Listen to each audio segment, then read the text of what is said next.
அதிசயம். மணல் குன்றுகள் காற்றில் நகராமல் இருக்க வைக்கோலை சதுரமாக மணலில் புதைத்தார்கள். இதை செக்கபோர்ட் பேட்டர்ன் என்று சொல்வார்கள். இது மணல் மீது வீசும் காற்றின் வேகத்தை குறைக்கும். இந்த சதுரங்களுக்குள் தான் செடிகளை நட்டார்கள். இந்த செடிகள் வளர வளர முயல்கள் அங்கே மேய்ச்சலுக்கு கொண்டு வரப்பட்டன. முயல்கள் ஆஸ்திரேலியா போல கட்டுக்கடங்காமல் பெருகக்கூடாது என்பதற்காக சீனா செய்த ஒரு மாஸ்டர் பிளான் இது. அந்த பாலைவனம் முழுக்க 10 முதல் 15 அடி உயரத்தில் ஆயிரக்கணக்கான சிமெண்ட் கோபுரங்களை சீனா கட்டியது. இது கழுகுகள் மற்றும் பருந்துகள் வந்து அமருவதற்காகவே கட்டப்பட்டது. கழுகுகளுக்கு பாலைவனத்தில் அமர இடம் இருக்காது. அதனால் அவை வேட்டையாடுவது கடினம். இந்த உயரிய கோபுரங்களில் அமர்ந்து கழுகுகள் முயல்களை கண்காணித்து எண்ணிக்கை கூடும்போது வேட்டையாடி சமநிலைப்படுத்தும். இந்த முயல் திட்டத்தினால் சீனாவுக்கு ஒரு பெரிய லாபமும் கிடைத்தது. அந்த பாலைவனத்தில் ஒரு வகையான ஒட்டுண்ணி தாவரம் வளர்கிறது. அதன் பெயர் சிஸ்டன்ச். இது மருத்துவ குணங்கள் மிக்கது மற்றும் மிகவும் விலை உயர்ந்தது. முயல்கள் மேயும் போது அந்த செடிகள் செழிப்பாக வளர உதவுகின்றன. இதனால் சீனாவுக்கு பாலைவனத்திலிருந்து கோடிக்கணக்கான ரூபாய் வருமானம் கிடைக்கிறது. அதாவது பாலைவனத்தை வளர்க்கிறார்கள், கூடவே பணத்தையும் எடுக்கிறார்கள். சீனா தனது ஹைடெக் தொழில்நுட்பத்தை இங்கேயும் பயன்படுத்தியது. சில குறிப்பிட்ட முயல்களுக்கு சிறிய GPS சிப்கள் பொருத்தப்பட்டு கண்காணிக்கப்படுகின்றன. அவை எந்த பகுதிக்கு செல்கின்றன, எங்கே குழி தோண்டுகின்றன, எந்த வகையான செடிகளை அதிகம் சாப்பிடுகின்றன என்பதை விஞ்ஞானிகள் ஒரு கண்ட்ரோல் ரூமில் உட்கார்ந்து கவனிப்பார்கள். ஒருவேளை முயல்கள் எல்லை தாண்டி விவசாய நிலங்களுக்குள் நுழைய பார்த்தால் உடனே பிரெடிட்டர் வேட்டை விலங்குகள் மூலம் அந்த பகுதியை சீர் செய்வார்கள். முயல்களை விடுவதற்கு முன்னால் அந்த பாலைவனத்தில் செடிகளை வளர்க்க சீனா செய்த ஒரு அசுரத்தனமான முயற்சி இது. விதை வெடிகுண்டுகள். சீனா தனது ராணுவ விமானங்களை பயன்படுத்தி பாலைவனம் முழுவதும் லட்சக்கணக்கான விதை உருண்டைகளை மேலிருந்து வீசியது. இந்த உருண்டைகள் வெறும் விதைகள் மட்டும் கிடையாது. அவற்றுக்குள் உரம், களிமண் மற்றும் முயல்கள் ஆரம்பத்திலேயே தின்றுவிடக் கூடாது என்பதற்காக ஒரு விதமான கசப்பான திரவத்தையும் கலந்து வீசினார்கள். ஆனால் இதில் 90% விதைகள் முளைக்கவில்லை. காரணம், அந்த நிலத்தில் ஈரப்பதம் இல்லை. அப்போதுதான் சீனா உணர்ந்தது, செடிகள் வளர வேண்டும் என்றால் மண்ணுக்கு அடியில் நீர்மட்டம் உயர வேண்டும். அதற்கு அந்த மண்ணை தோண்டி பக்குவப்படுத்த ஒரு உயிரினம் தேவைப்பட்டது. அந்த இடத்தில்தான் முயல்கள் டிகிங் என்ஜினியர்ஸாக உள்ள வந்தன. சீனா தனது பாலைவனங்களில் உலகின் மிகப்பெரிய சோலார் பார்க்ஸ், சூரிய மின் உற்பத்தி நிலையங்கள் அமைத்திருக்கிறது. இங்கே முயல்கள் ஒரு பெரிய ட்விஸ்ட் கொடுத்தன. சோலார் பேனல்களுக்கு அடியில் புற்கள் வளர்ந்தால் அது பேனல்களை மறைக்கும் அல்லது தீ விபத்தை உண்டாக்கும். இயந்திரங்களை வைத்து புல் வெட்டுவது கடினம் என்பதால் இந்த 40 லட்சம் முயல்களை அந்த சோலார் பேனல்களுக்கு அடியில் மேயவிட்டார்கள்.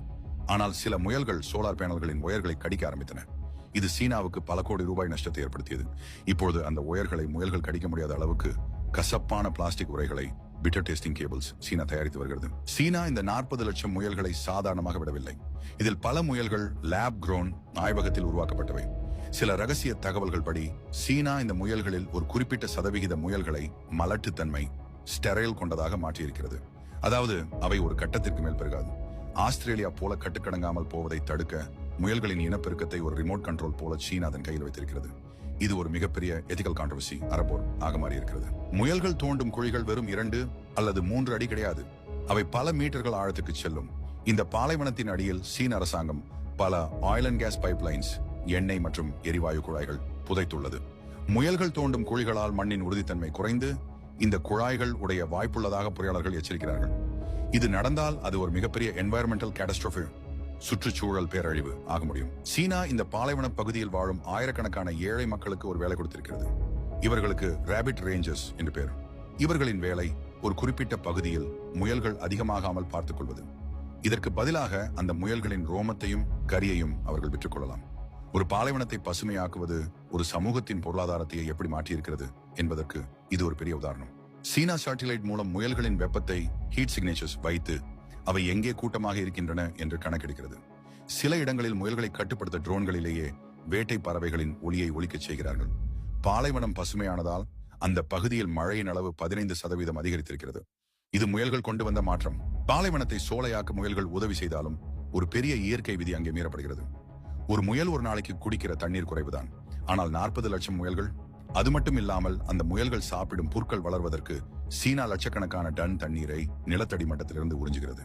விஞ்ஞானிகள் ஒரு எச்சரிக்கை கொடுக்கிறாங்க. நீங்க மேல பச்சையா மாத்திட்டீங்க, ஆனா பூமிக்கு அடியில இருக்கிற 1000 வருஷத்து சேமிப்பு தண்ணீரை காலி பண்ணிட்டீங்க. இதனால் அந்த பாலைவனத்தை சுற்றியுள்ள மற்ற மாநிலங்களில் கிணறுகள் வறண்டு போக தொடங்கியுள்ளன. இது சீனாவிற்குள் மாநிலங்களுக்கு இடையேயான ஒரு இன்டர்னல் வாட்டர் வாரை உருவாக்கியுள்ளது. ஒரு சின்ன பகுதியில் லட்சக்கணக்கான முயல்கள் நெருக்கமாக வாழும்போது அங்கே வைரஸ்கள் மிக வேகமாக உருமாறும். ஆஸ்திரேலியா பயன்படுத்திய வைரஸை விட பயங்கரமான ஒரு வைரஸ் சீன முயல்களிடம் உருவானால் அது முயல்களோடு நிற்காமல் மற்ற காட்டு விலங்குகளுக்கும், ஏன் மனிதர்களுக்கும் பரவ வாய்ப்புள்ளதா? சீனா ஏற்கனவே வுஹான் விவகாரத்தில் உலகத்தின் பார்வையில் இருப்பதால் இந்த ரேபிட் ப்ராஜெக்ட் உலக சுகாதார அமைப்பு ரகசியமாக கண்காணித்து வருகிறது. சீனாவில் ஒரு வருடத்திற்கு 5 லட்சம் டன் முயல் கறி சாப்பிடப்படுகிறது. இது உலக உற்பத்தியில் 30%. இந்த 40 லட்சம் முயல்கள் திட்டத்திற்கு பின்னாடி இருப்பது வெறும் பசுமை புரட்சி மட்டுமில்லை, அது ஒரு மிகப்பெரிய மீட் பிசினஸ். பாலைவனத்தில் முயல்களை வளர்ப்பது ஒரு பெரிய பண்ணை வைப்பதற்கு சமம். தீவனம் போட தேவையில்லை, இடவசதி தேவையில்லை, பாலைவனமே ஒரு பெரிய பண்ணை. இது சீனாவின் பொருளாதாரத்தை எப்படி மறைமுகமாக உயர்த்துகிறது என்பதை விளக்கலாம். 20 வருஷத்துக்கு முன்னாடி இருந்த அந்த பகுதி எப்படி மஞ்சள் நிறத்தில் இருந்தது, இப்போ எப்படி பச்சை நிறமாக மாறியிருக்கிறது என்பதை பாருங்கள்.